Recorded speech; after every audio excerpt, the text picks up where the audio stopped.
The dress was the color of a new moon.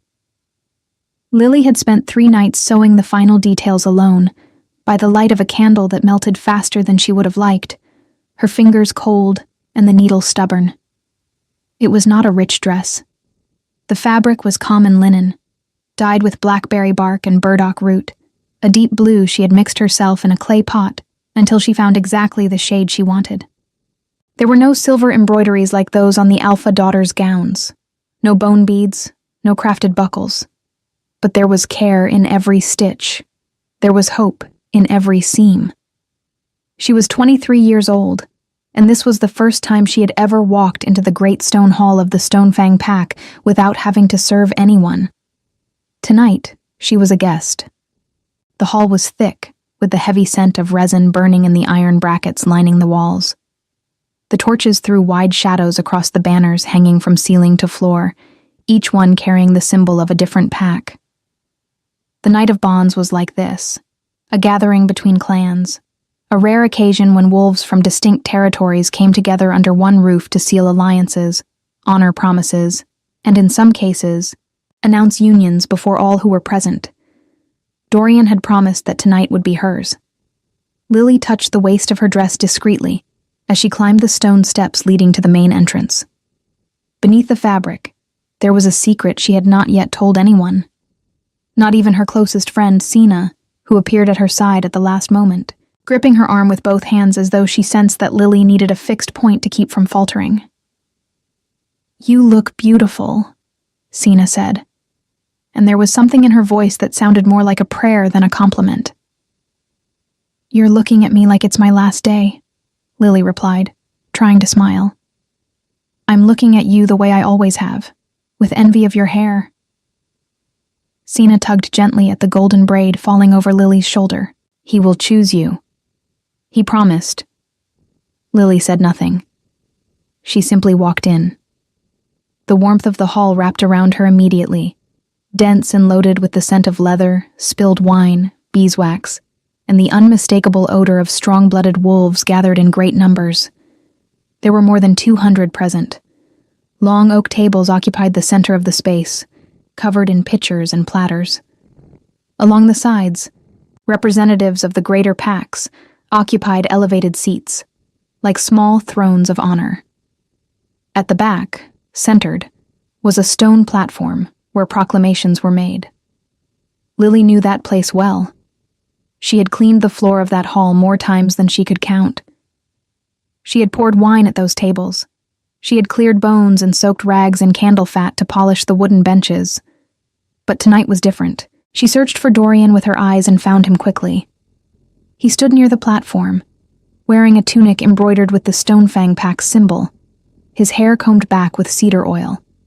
He was a strong-blooded beta, son of the local Alpha's second counselor, and had honey-colored eyes that Lily had learned to trust over 2 years. 2 years of quiet meetings, 2 years of whispered promises, 2 years in which he had said over and over that he would choose her when the right moment came. That moment had come. Dorian saw her.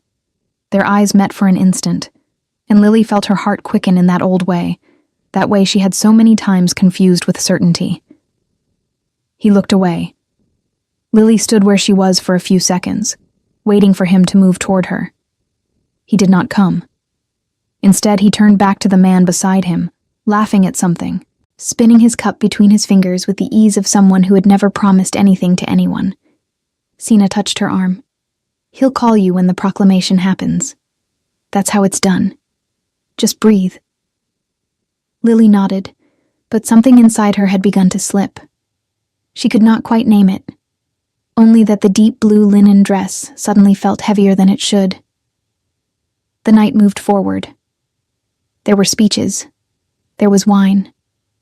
There was the banner ritual, where each pack representative announced the names of those who would be recognized as part of the clan for the coming season. Lily stood near the east wall with Sina beside her, waiting. When Dorian's name was called to the platform, her heart stopped. He climbed the stone steps with that posture she knew, broad shoulders, chin raised. The pack's chief counselor lifted a hand and asked the ritual question. The same one that had been asked for generations. "Dorian, son of Crest, of the Stonefang Pack. Do you come before your brothers and sisters to announce a bond, or to renew your standing as a free wolf?" There was a pause that lasted only a breath. In that pause, Lily realized she had stopped breathing entirely. "I come to announce a bond," Dorian said. The hall murmured. Lily closed her fingers around the fabric of her dress. "With whom do you choose to bond, before all who witness here?" Dorian turned his head, but not in Lily's direction. "With Orla, daughter of Alpha Gremont, of the Brassclaw Pack." The silence that followed lasted less than 2 seconds. For Lily, it lasted a lifetime. There were applause. There was the sound of cups striking each other. There was laughter and whistles. The collective joy of those who had just witnessed a neatly sealed political alliance between two packs of standing. A young woman with red hair, and the posture of someone born to be watched, climbed the steps and took her place beside Dorian, and he put his hand on her waist with a naturalness that hurt more than any word could have. Sina said something. Lily did not hear it. She was looking at the deep blue dress she had sewn across 3 nights. She was remembering the candle that had burned to nothing. She was feeling, somewhere below her stomach, the weight of a secret she had been carrying alone for weeks, believing she would not be carrying it alone for much longer. She did not cry. She did not shout. She did not cross the hall toward the platform to do anything that might become a shameful story told afterward. Instead, she drew a slow breath, filled her lungs with the sharp scent of resin and leather, and walked toward the exit with her head held straight. It was precisely at that moment that the doors of the hall opened for the second time that night. The cold came in first. Then the silence. Not an empty silence, but that particular stillness that happens when wolves of sharp instinct stop without being told to, their bodies responding before their minds can explain why. 3 men walked through the entrance. The first was tall with quick movements, a thin scar crossing his left eyebrow, and a smile that seemed to have already decided the entire room belonged to him before he had even stepped inside. He swept the hall with his eyes as though choosing a seat at an ordinary supper. That was Cale. The second walked with his hands clasped behind his back, a faint, ironic smile at the corner of his mouth, the kind of man who always seemed on the verge of saying something clever that no one else had thought of yet. There was something in his dark, precise eyes that suggested he understood far more than he let on. That was Revan.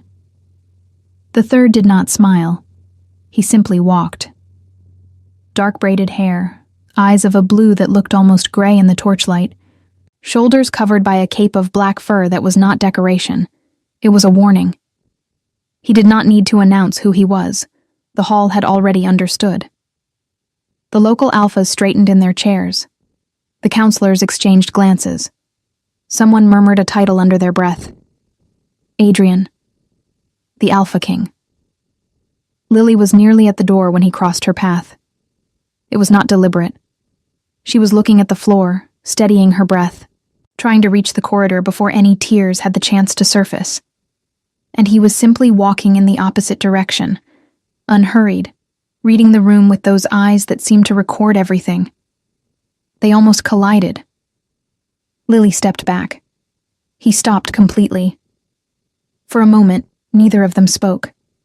His scent reached her before any word could, burning pine and something deeper, older, something she could not name, but that made something inside her chest contract in a way she had never felt before. The blue eyes moved slowly down to her dress, then rose back to her face. And Adrian, the Alpha King who had not smiled once since walking through those doors, drew his brow together slightly, not in displeasure, in recognition, like someone who had seen something they had not expected to find there. Cale, from across the room, had already noticed the moment. "Well," he said, with that smile of a man who never misses anything.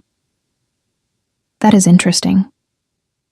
Revan stayed quiet, but his eyes settled on Lily with the same careful attention of someone working through a puzzle slowly. Lily did not understand what was happening. There was no reason for 3 wolves of that standing to look at her that way. She was an Omega without a settled clan, of common lineage, wearing a dress she had sewn with her own hands. But Adrian kept looking, and the entire hall, by degrees, had forgotten how to breathe. Nobody moved first. That was the strange part. Lily had spent enough time in the presence of powerful wolves to know that when an alpha king stopped walking, everyone around him adjusted. Conversations paused, backs straightened, cups lowered. It was not something that required a command. It simply happened, the way water moves when something heavy is dropped into it. But Adrian had stopped because of her. And Lily, who had nothing left to lose that night, who was still holding the wreckage of a 2-year promise somewhere behind her ribs, found that she could not look away from him either. It would have been easier if she could. Easier to drop her eyes, step aside, murmur an apology for nearly walking into the chest of the most powerful wolf in the known territories, and disappear through the doors into the cold corridor beyond. She did not look away. Neither did he. It was Cale who finally broke the tension, moving to Adrian's side with that loose-limbed ease of someone who had long stopped being impressed by anything but found most things amusing regardless. "You're blocking the door," he said, though it was unclear whether he was speaking to Adrian or to Lily. Possibly both. "I was leaving," Lily said. Her voice came out steadier than she had expected. She was grateful for that, at least. "Leaving." Cale repeated the word as though it were mildly offensive. He tilted his head, studying her with open curiosity, the scar above his eyebrow shifting with the expression. "In the middle of the night of bonds, before the second round of wine, that seems like a decision made in haste." "It seems like a decision that is mine to make," Lily replied. A beat of silence. Then Cale's smile widened slowly, the way a fire catches. He looked at Adrian over his shoulder. "I like her." Revan had drifted closer without appearing to move at all. He stood slightly to the left, hands still behind his back, and when he spoke, his voice was low and unhurried, like someone narrating something he had already read the ending of. "You were at the Eastern Wall during the proclamation," he said. It was not a question. Lily felt the observation land somewhere tender. "I was. And now you're leaving." "That does tend to follow," she said. Revan's expression did not change, but something in his eyes shifted, a small, precise acknowledgement, as though she had passed some minor test she hadn't known she was taking. Adrian said nothing. He was still watching her with that same focused stillness, the fur cape framing his shoulders in the torchlight, his jaw set. There was no cruelty in his expression, no pity either, and she was grateful for the absence of pity most of all. What was? There was harder to name, a quality of attention that felt less like being looked at and more like being read. Lily became suddenly, acutely aware of the dress, the linen, the careful stitches, the deep blue that she had mixed herself in a clay pot. She wondered, briefly and absurdly, whether he could somehow see all of that. The 3 nights of candlelight, the cold fingers, the hope she had folded into every seam. She pulled her gray cloak tighter across her shoulders. "Excuse me," she said quietly, and this time she did move, stepping past Cale, past the edge of Adrian's stillness, and through the tall doors into the corridor beyond. The cold hit her immediately. The corridor was stone and shadow, lit by 2 torches set far apart, their flames trembling in the draft that crept under the outer gate. Lily walked quickly, one hand pressed flat against the wall for steadiness, the other holding the cloak closed at her throat. The sounds of the hall faded behind her, the laughter and the music and the celebrating voices, and in their place came the sound of her own footsteps and her own breathing, and underneath both of those, the persistent quiet ache of everything she was trying not to think about. The secret below her ribs was still there. It had not dissolved along with the promise. It had simply become heavier. She turned a corner and found herself in the secondary passage that ran along the back of the hall, a narrow corridor used by servants and pack members who needed to move between rooms without passing through the main gathering. She had walked this passage hundreds of times. She knew every uneven stone, every draft, every door. One of those doors stood slightly ajar. She would have walked past it entirely. She had no reason to stop, but she recognized the voice coming through the gap, low and unhurried, with that particular tone that she had once believed was reserved only for her. Dorian. She stopped despite herself. "You handled it cleanly," said a second voice, older, measured, his father, Crest. "The Gremont Alliance is exactly what this pack needs going into winter." "I know," Dorian said. "And the Omega girl?" Crest asked. The question landed with the casualness of someone discussing weather. "She won't cause trouble?" A pause. "Lily." Dorian said her name the way someone says the name of something they once owned and have since put away. "No, she won't cause trouble. She doesn't have the standing or the voice to cause trouble even if she wanted to." "I heard she's been looking unwell lately," Crest said. "Pale, tired." Another pause. This one longer. "It doesn't matter," Dorian said finally. And his voice had changed. Something in it had flattened, the way a door closes and the latch drops. Whatever she thinks she has to say, she has no proof, no rank, and no name worth invoking. Nobody in this hall is going to listen to an Omega with no claim, no family title, and nothing to offer. "Good," Crest said. "Keep it that way. The Gremont girl's father is watching. One misstep, and the alliance unravels." "There will be no misstep." Lily stood in the corridor with her back against the cold stone wall and her hand pressed hard over her mouth. She had understood everything. Every word. Not just the words themselves, but the architecture beneath them, the deliberate certainty with which Dorian had spoken, the way he had weighed what she carried inside her, and set it aside like something that did not factor into any of his calculations. The secret she had been protecting for weeks. The one she had almost told him the night before last when he had said something gentle and she had nearly broken open with it, he already knew, or suspected, and had decided it was irrelevant. She was irrelevant. She pressed the back of her hand against her mouth until the first wave of it passed. Then she straightened. She pulled the cloak tight. She breathed through her nose, slowly, the cold air biting all the way down, and she told herself the same thing she had told herself in the hall when the name Orla had been spoken aloud. Not here. Not now. Not in front of these walls that had always belonged to someone else. She pushed off the wall and kept walking. The corridor led to a small arched door that opened onto a side courtyard, and Lily went through it into the night. The cold was sharp and clean after the suffocating warmth of the hall. Above the courtyard walls, she could see the edge of the forest, dark pine and silver birch standing like witnesses at the border of the pack's territory. The ground was wet from an earlier rain, and the smell of damp earth and crushed moss rose around her feet. She stood in the middle of the courtyard and let herself feel it for exactly one moment. The full weight of it.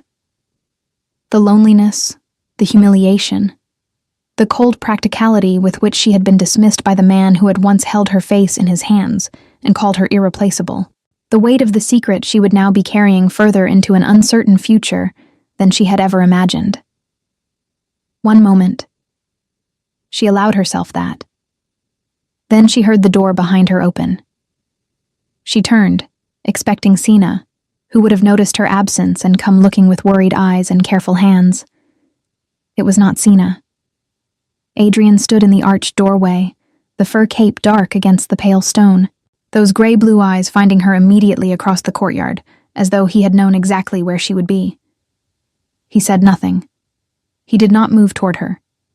He simply stood in the doorway and looked at her the way he had looked at her inside, with that unreadable, specific attention that felt like the opposite of dismissal. Lily stared at him. "Did you follow me?" she said. It was not quite a question. "No," he said. His voice was low and even, the first word she had heard him speak, and it settled into the cold air between them with a quiet certainty that matched everything else about him. "Then what are you doing here?" He considered the question for a moment, as though turning it over. "The same thing you are, I expect," he said at last. "Looking for air." Lily watched him for a long moment, trying to find the angle. Powerful wolves did not follow omegas into side courtyards without a reason, and they did not give simple answers without something underneath them. She had lived in pack structures long enough to know that much. "You don't know anything about me," she said. "Not yet," Adrian replied. The wind moved through the courtyard, carrying pine and rain, and that deep, unnamed scent that had reached her inside when they had nearly collided at the doors. It reached her again now, stronger in the open air, and that same sensation returned, the quiet contraction in her chest, the feeling of something shifting in a direction she had no name for. She did not move toward him. He did not move toward her. But the space between them felt different now than it had a moment before, charged in a way that had nothing to do with threat and everything to do with something far more difficult to understand. Inside the hall, behind the stone walls, the celebration of Dorian's bond continued without them. Out here, in the cold and the dark, and the smell of wet earth, something else had just begun. The wind moved between them for a long moment before either of them spoke again. Lily had learned, over years of existing in spaces where she was overlooked, to read silences carefully. Some silences were dismissive. Some were impatient. Some were the particular silence of someone waiting for you to realize you were in the wrong place and remove yourself from it. She had lived inside all of those varieties often enough to recognize them without thinking. This was none of those. Adrian's silence was the kind that held weight without pressing down on her. He stood in the arched doorway with the torchlight behind him, casting his shadow long across the wet stone, and he watched her the way she had noticed him watching the hall earlier, with a quality of attention that was neither casual nor aggressive, but simply complete, as though she were something worth understanding fully before any conclusion was drawn. It was, she realized with a start, one of the more unsettling things anyone had ever done in her direction. "How long have you been at Stonefang?" he asked. The question was simple. She answered it simply. 6 years. I came when I was 17. I worked in the hall." "I know," he said. She looked at him more sharply. "You know?" "I was here 3 years ago. A territorial boundary dispute between Stonefang and the Gremont Pack." A pause. "You brought the counselors their water during the second session of talks." Lily stared at him. She remembered that meeting distantly, the way you remember the background of something you were not paying attention to. A long table. Maps weighted down at the corners. Men arguing about tree lines and river borders. She had refilled the pitchers twice, and nobody had looked up. "You were one of the arbitrating lords," she said slowly. "I was." "You were sitting at the end of the table." "I was." She searched her memory and found the shape of it. A man at the far end, saying very little, watching the argument unfold with that same expression he wore now. She had not known who he was then. He had been simply another powerful presence in a room full of powerful presences, which meant he had been invisible to her in the way all of them were. A collective authority she moved around carefully without looking directly at. "I didn't recognize you," she said. "Most people don't, without the formal banners." There was nothing boastful in the way he said it. It was just information. "You were the only one in the room who refilled the water before anyone asked for it." Lily blinked. "That's not particularly remarkable." "You also corrected the border map," Adrian said, quietly. "You set down the pitcher, looked at the parchment, and moved the marking stone 2 inches to the left." The senior counselor glanced at it 10 minutes later and adjusted the formal record to match. The silence that followed that observation was entirely hers. She had forgotten about that. It had been a small thing, barely a thought. A line on the map that she knew from years of walking, that particular edge of the forest, was wrong by a notable margin. She had touched the stone without deciding to, and moved away before anyone could ask why. "Nobody saw that," she said. "I did. Adrian replied.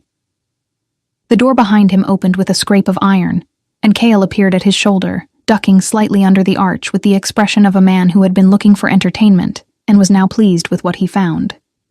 "There you are," he said, though whether he was speaking to Adrian or to Lily was genuinely unclear.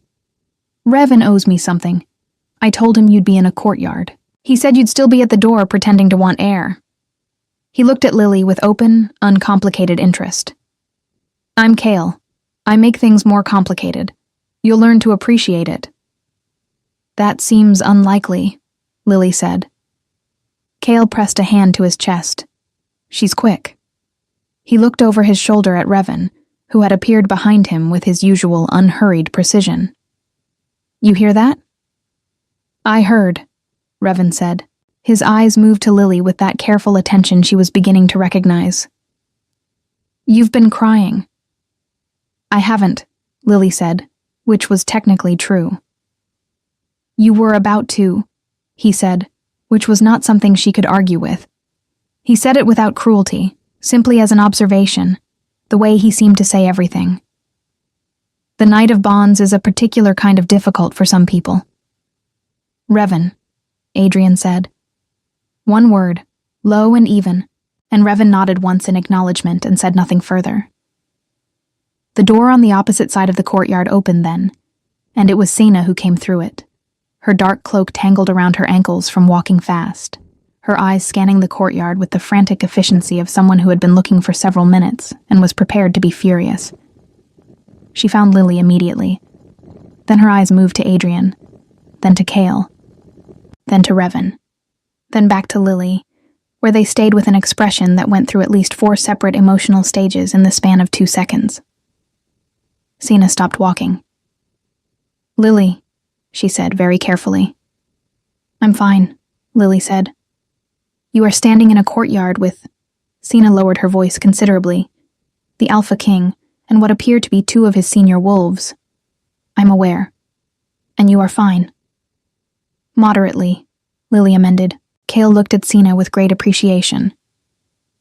"I like your friend too," he said to Lily. "This pack has been holding out on us."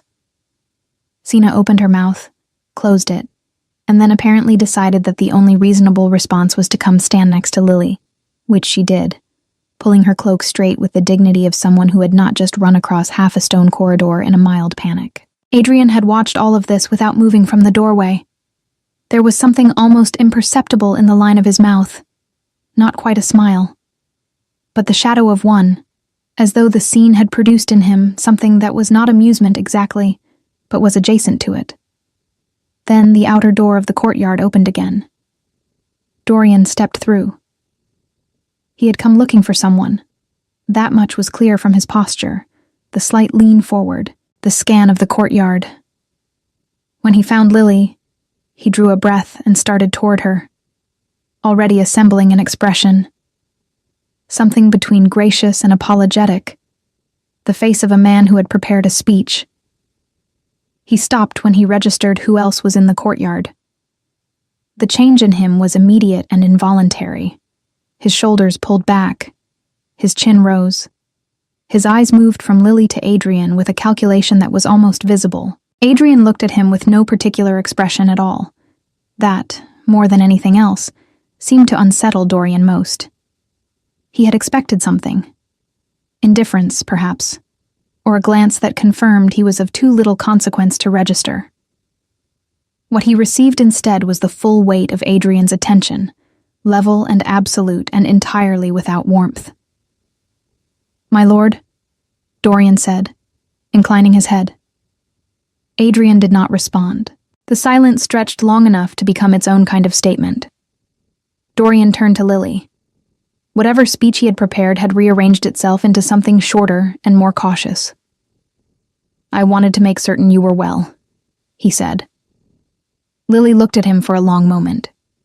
She thought about the door. She thought about the corridor. She thought about his father's voice asking, and the Omega girl, and Dorian's voice answering as though the question were barely worth the breath it took. "I'm perfectly well," she said. "Thank you for your concern." Something moved across Dorian's face. It might have been relief. It might have been something more complicated. Good. That's good. He glanced once more at Adrian, then back at her, and something in his expression shifted. A flicker of something she had not expected to see there. Recognition, perhaps. Or the beginning of understanding, arriving too late to be useful to anyone. He inclined his head once more, turned, and went back through the outer door. Nobody in the courtyard commented on this. Sena exhaled slowly beside Lily, the sound of someone who had been holding their breath for longer than was comfortable. Cale tilted his head, watching the door Dorian had gone through with an expression of detached consideration. Beta of the second house, he said, to no one in particular. Sealed a bond tonight with the Gremont daughter. He looked at Lily sideways. That was the proclamation you were there for. It was not a question. It was, Lily said.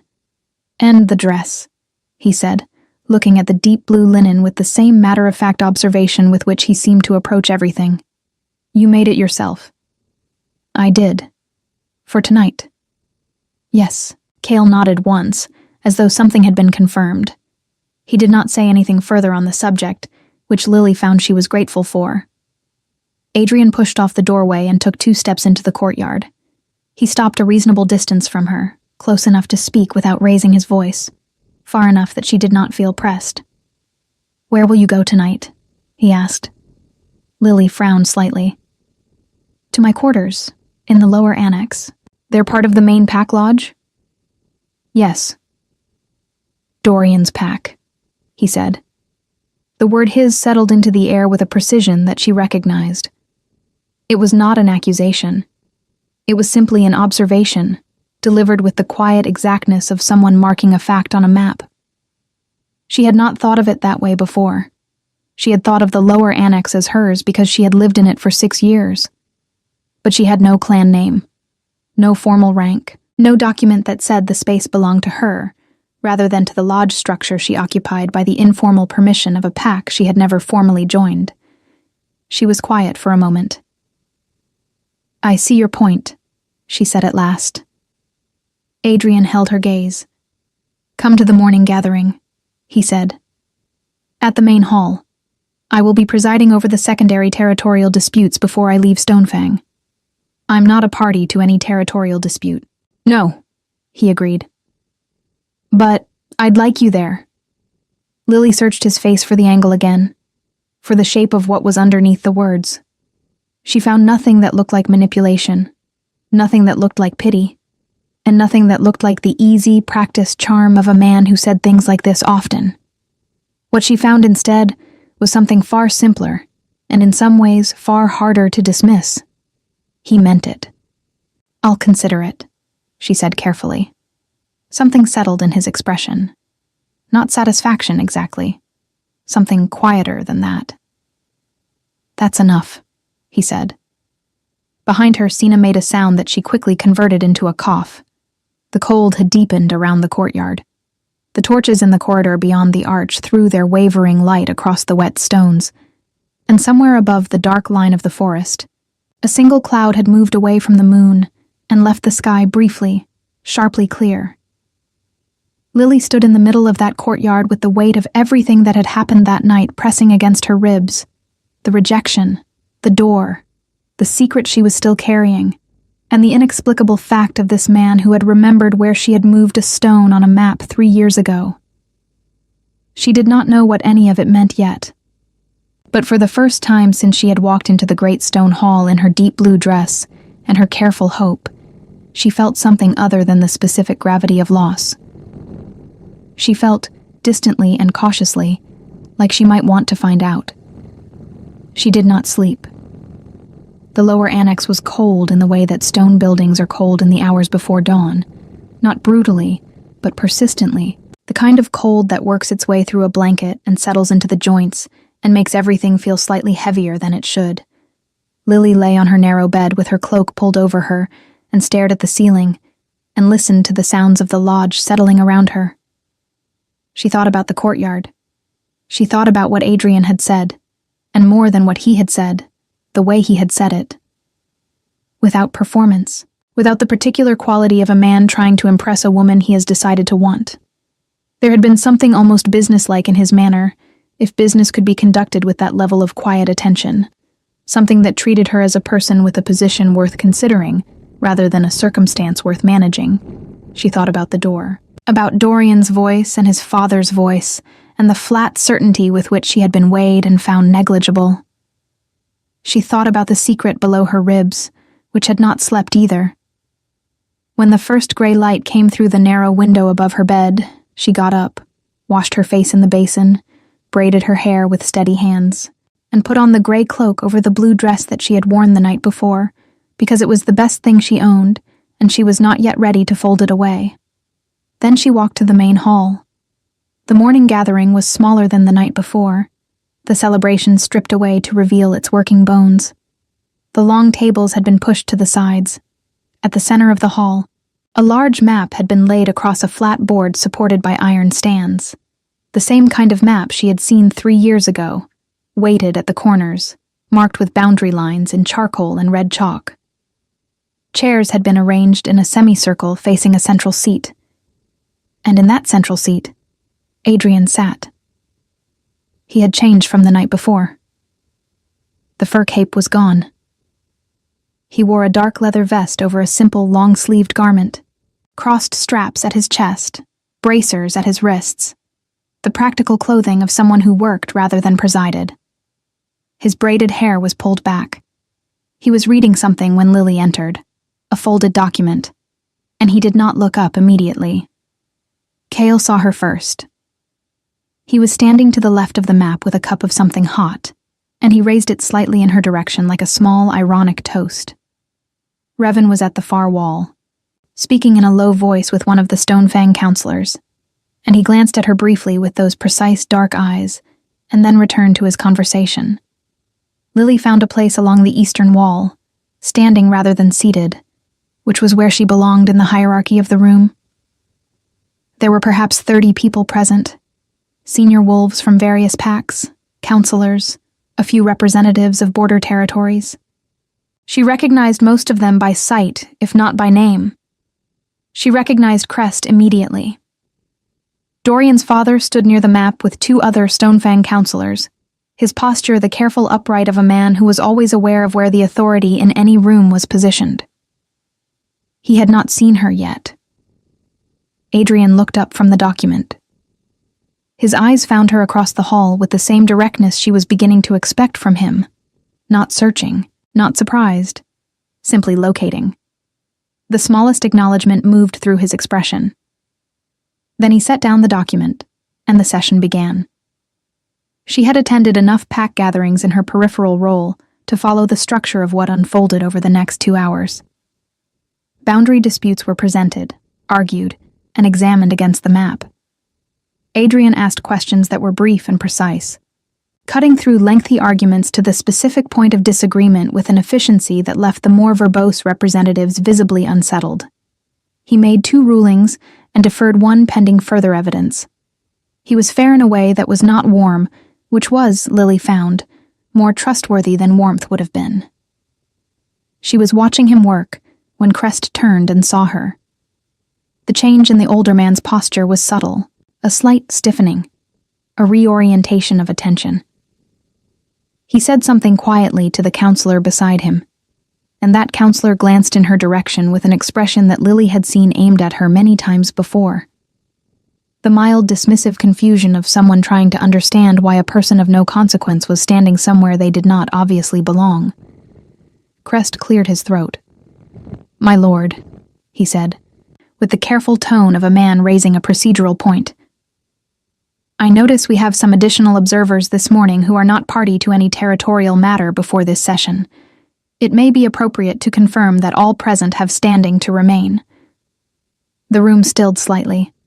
Adrian set down the edge of the map he had been consulting. He did not look at Crest. He looked at Lily. "She remains," he said. 2 words, delivered with the same quiet certainty he applied to everything. And then he returned his attention to the map, as though the matter had been fully resolved. It had been. Crest did not speak again. Lily felt something move through her chest that she did not entirely have a name for. Not gratitude exactly, though there was gratitude in it. Something more structural than that. The sensation of a wall being built between her and something that had always been allowed to reach her without obstruction. The session concluded near mid-morning. People began to disperse in clusters, conversations continuing as they moved toward the doors or gathered around the refreshment table along the north wall. Sina appeared at Lily's side from somewhere she had apparently been waiting, pressing a small piece of bread into her hand without preamble.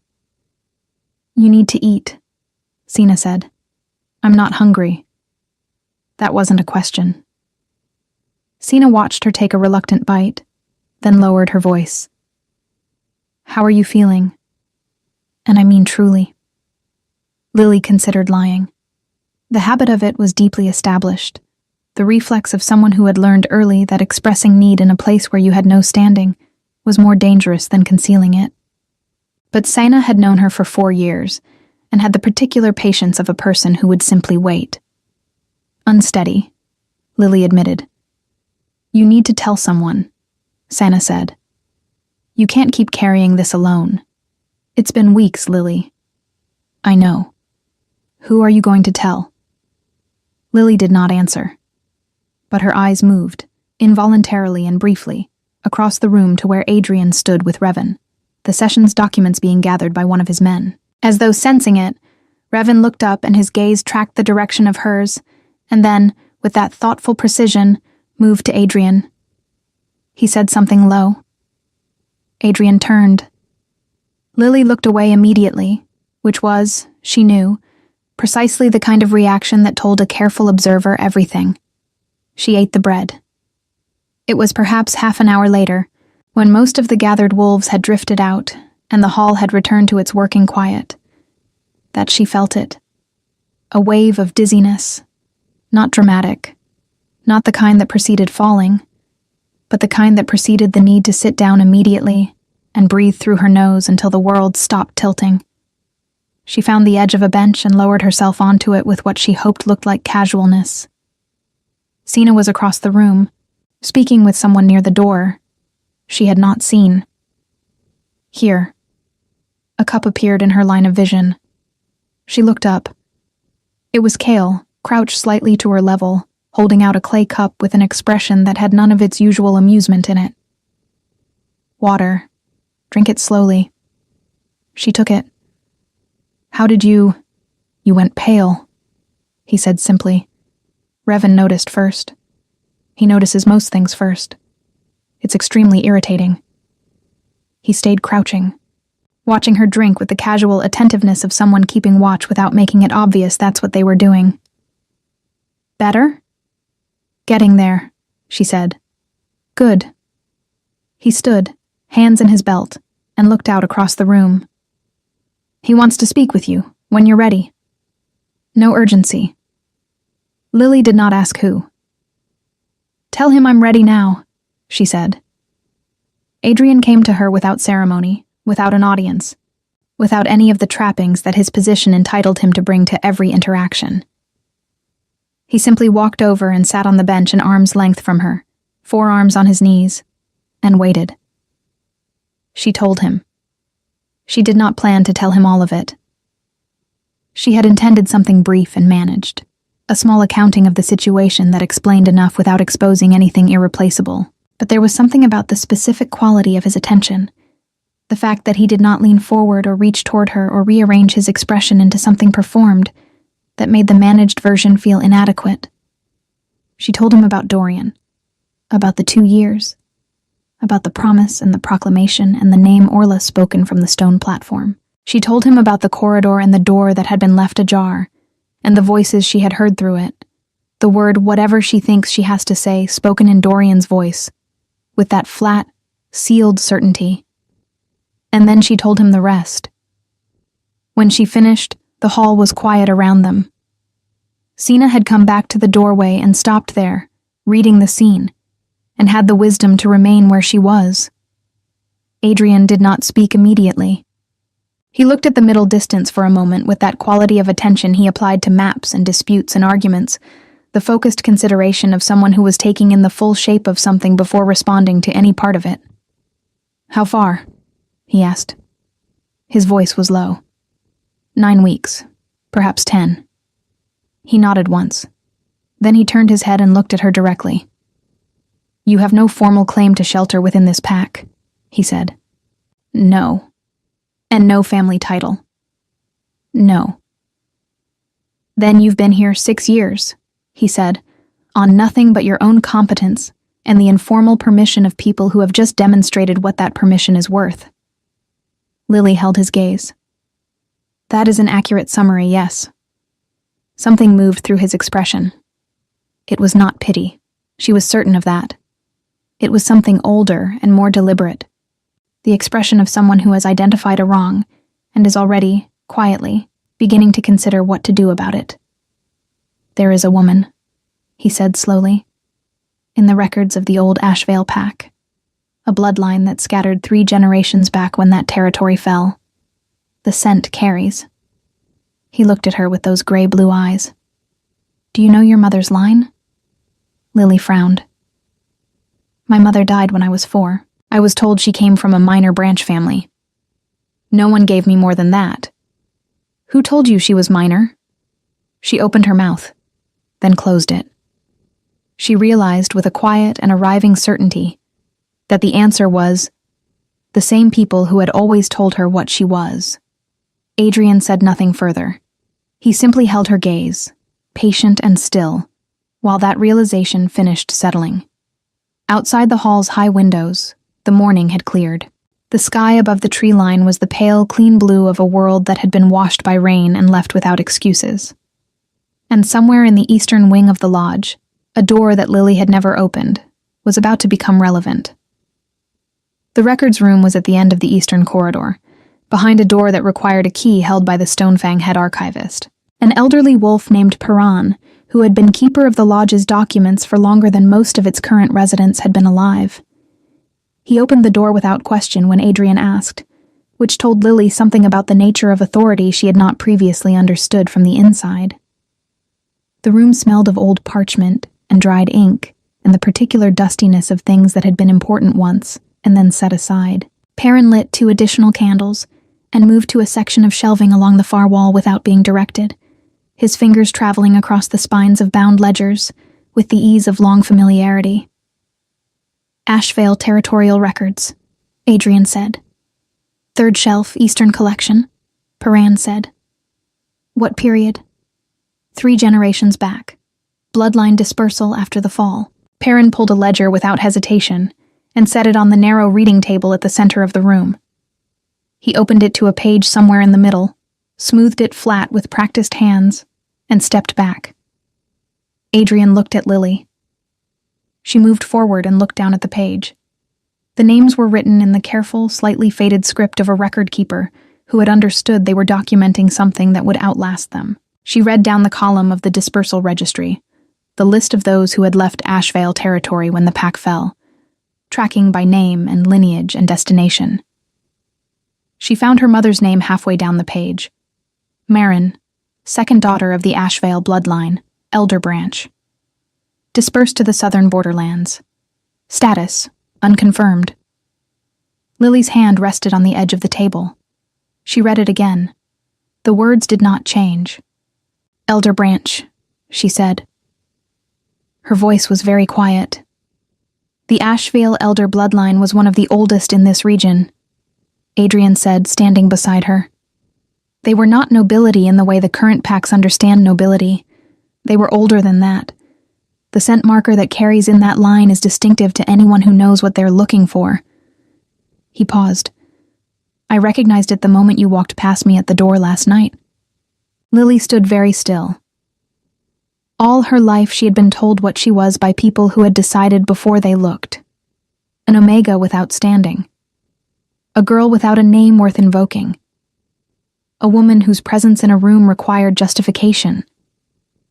She had absorbed these assessments the way stone absorbs water, slowly and completely, until she could no longer clearly see the line between the stone and the damp.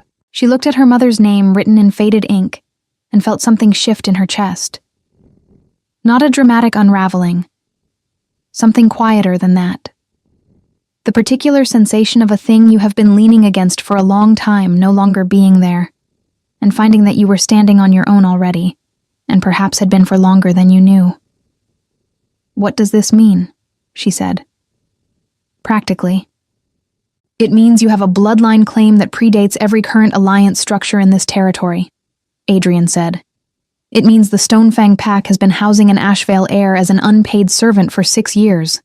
And it means that whatever Dorian's father said behind that door last night, he was making calculations based on a false accounting of who you are." Piran, who had been standing very quietly by the shelving, cleared his throat softly. "The Ashvale dispersal records were never formally closed," he said to no one in particular. "Which means the bloodline claim remains legally active under the old territorial law." "I know," Adrian said. Lily looked at him. "You knew before you looked at the records." "I was certain enough," he said. "The records confirm it." She was quiet for a moment. Then, "What are you going to do with this?" Adrian turned to face her fully. In the candlelight of the small records room, with the smell of old parchment around them and the distant sounds of the lodge carrying through the stone walls, he looked less like the abstracted authority she had been trying to read since the night before, and more simply like a man who had made a decision and was now being straightforward about it.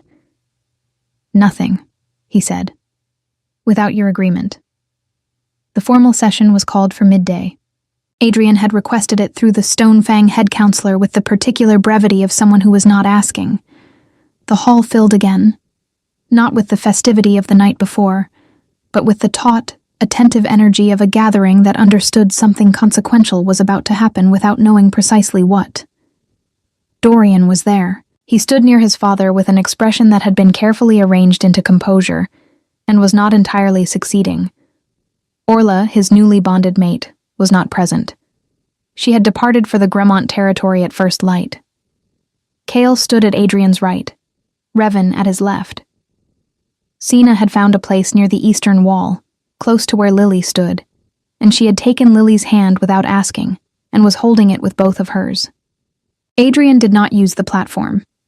He stood at the center of the floor, in front of the map that was still laid out from the morning session, and he spoke with the same level clarity he had used for every territorial ruling. He presented the Ashvale records. He named the bloodline. He cited the legal standing under old territorial law. He was precise, and he was brief, and he left no opening for procedural challenge, because he had already thought through every procedural challenge before he walked into the room. Then he said, "I am invoking formal recognition of the Ashvale bloodline claim on behalf of Lily, daughter of Marin, Elder Branch. This recognition carries full standing under cross-territorial law and supersedes any informal status previously assigned within this lodge." The room was very quiet. Crest's face had gone through several colors in the space of 30 seconds. He collected himself and opened his mouth. "My lord, the Ashvale line has been dormant for..." "Legally active," Revan said, from his position to Adrian's left, without looking up from the document he was holding. "Piran's records are unambiguous. Shall I read the relevant statute?" Crest closed his mouth. Dorian did not speak. He was looking at Lily with an expression she had not expected to see from him, and did not particularly want. It was not hostility. It was not calculation. It was the expression of someone who was, at significant personal cost, finally understanding the true shape of a thing they had treated carelessly, and finding that the understanding had arrived at precisely the moment when it could do no one any good. Lily looked back at him steadily. She did not feel triumph. She did not feel the specific relief of a wound being addressed, because the wound had not been waiting for this to begin healing.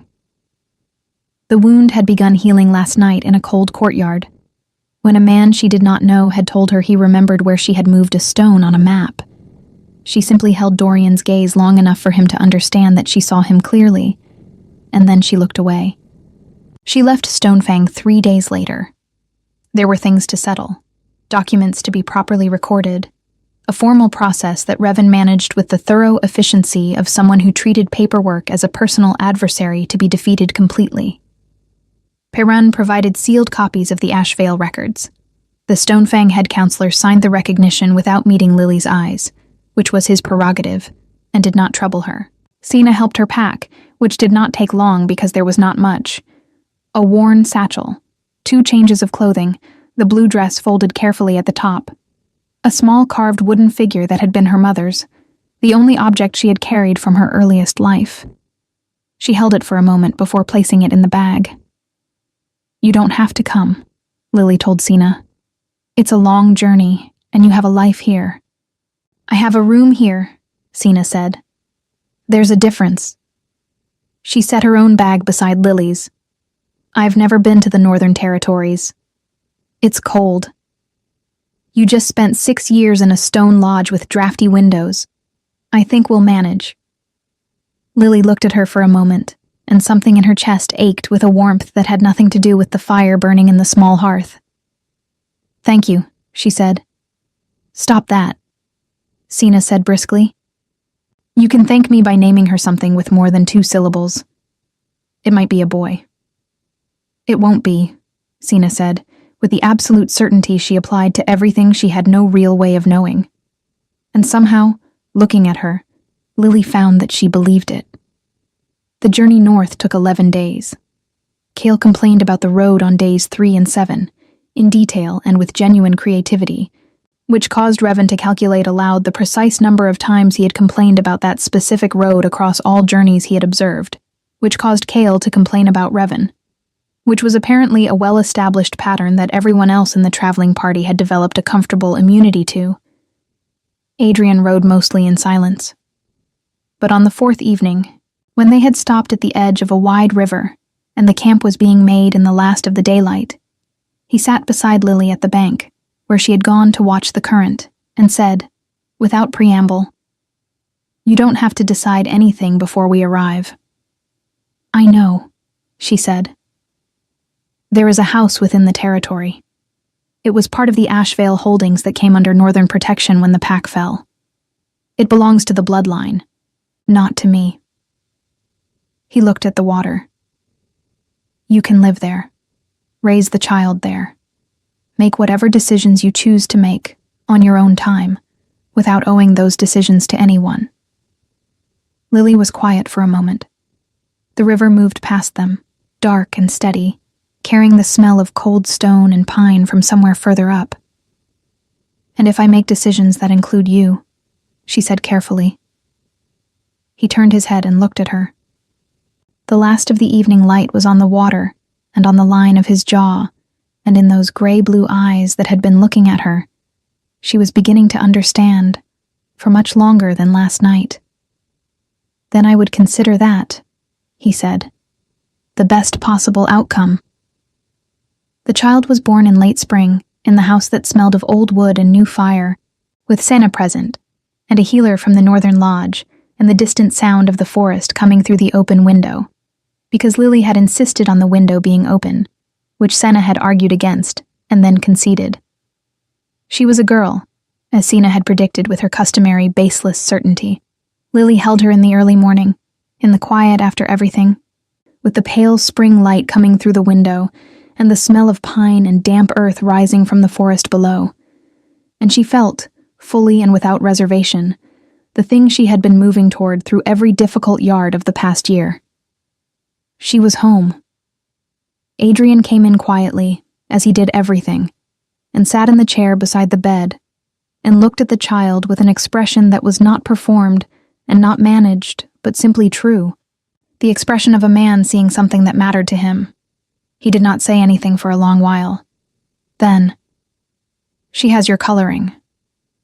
"She has my mother's coloring," Lily said. "Apparently it runs in the elder branch."